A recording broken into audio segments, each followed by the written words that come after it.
Good evening, thanks for joining us on the news at 8. Today the 19th of August 2024. I am Abank Happiness Oliver. First, the major headline. Government urged to support photography industry on World Photography Day. President Tinubu approves payment of fuel subsidy. ASU threatens strike over unmet needs, gives federal government 21-day ultimatum. We take commercials and be right back with the details and many more. Stay connected.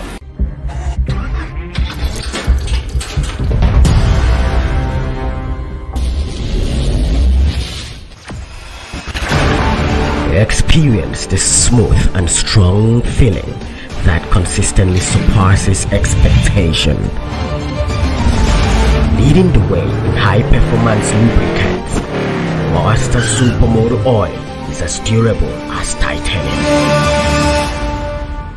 Welcome back. Now the details. In his usual manner of attending to questions regarding federal government-sponsored initiatives from his constituents, the member representing Ikwano Maya Federal Constituency of Abia State, Honorable Biago Ocha, has replied those making inquiries on the whereabouts of rice palliatives federal government promised to distribute to less privileged Nigerians through their representatives. He said the rice has not been delivered yet, explaining that the process has been slow, which has led to delay even in distribution to other federal constituencies. Abia State Police Command has confirmed that a shooting took place recently around the Yaloji flyover area in Aba, the commercial nerve city of the state. While also confirming that the shooting led to the death of a civilian, the commanding statement by its spokesperson, ASP Maureen Chioma Chinaka, said the identity of those responsible for the shooting has not been revealed. Chinaka said police officers from the command were never involved in the shooting, contrary to online publications. Imo State Governor Hope Uzodinma will next week be honored with the prestigious Gold Plague Award for Good Governance by the Okpara Leadership Prize. The award coming barely 7 months after he was similarly honored by the Sam Mbekwe Leadership Award, who see the governor as a keynote speaker at the Michael Okpara Leadership Lecture. Uzodinma Okpara, chairman of Dr. Michael Okpara Foundation, and Tobes Agbabu, chairman of the organizing committee, in a statement praised Uzodinma for his vision and programs for good governance and development in Imo State, which are in sign with the impactful spirit and development ideals of Okpara. A former senator who represented Adamawa North Senatorial District, Ishaku Abu, claims the senator's monthly earnings are not enough to run for office. In an interview on Arise TV on Sunday, Abu stated that his salary and allowances while serving as a senator totaled 14.4 million naira, while today's senators earned up to 29 million naira. Abu further expressed that he became poorer after quitting his business to become a senator. As Nigeria joins the global committee in celebrating World Photography Day, the chairman of the Association of Professional Photographers, Abia State, Mr. Anthony Aguoka, has made a passionate appeal to the government to support the photography industry. In a chat with our correspondent, Mr. Oka, who is also the CEO of Tony Steve Photography, called on the government to invest in infrastructure and environmental beautification to provide a conducive environment for professional photographers to showcase their crafts. President Bola Tinubu has approved the request of the Nigerian National Petroleum Company Limited to use the 2023 dividends due to the Federation to pay for petrol subsidy, according to the cable. The president also approved suspending the payment of 2024 interim dividends to the Federation to augment the oil's firm cash flow. Although Tinubu announced the removal of first subsidy during its inaugural address on May 29, 2023, there have been strong indications that the government will still spend billions on subsidy.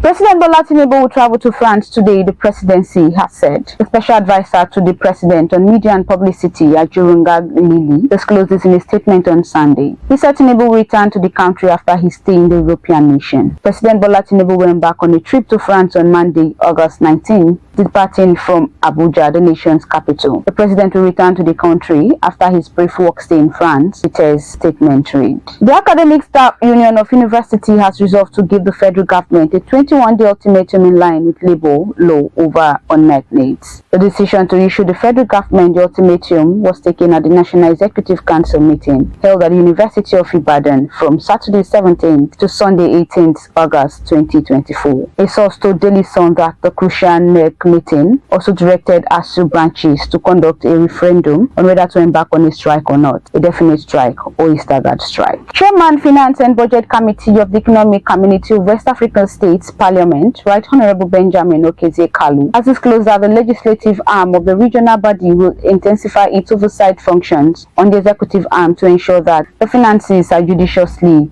and transparently used for the people. Kalu made the disclosure while delivering his introductory speech as the co-chair at the meeting of the Joint Committee on Administration, Finance and Budget, Public Account, Microeconomic Policy and Economic Research of the ECOWAS Parliament under the main theme, the role of the ECOWAS Parliament in community budget formulation and monitoring. On Monday in Abidjan, Republic of Cote d'Ivoire, Levinus Nwabugagu, Chief Press Secretary to the Deputy Speaker, said in a statement.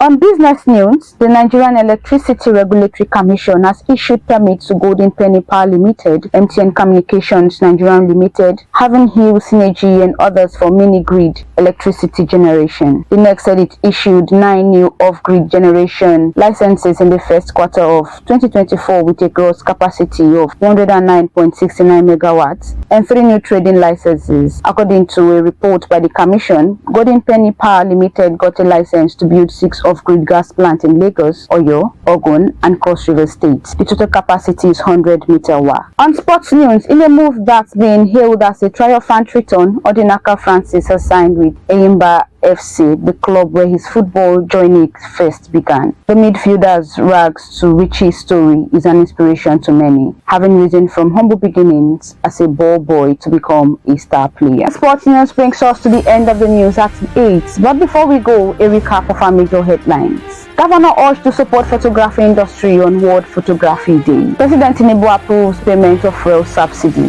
ASU threatens strike over unmet needs, gives federal government 21-day ultimatum. For these and many more, log on to our website at www.abntv.com.ng and follow us on all our social media platforms displayed on your screen. I am Abang Happiness Oliver. Do have a pleasant night rest.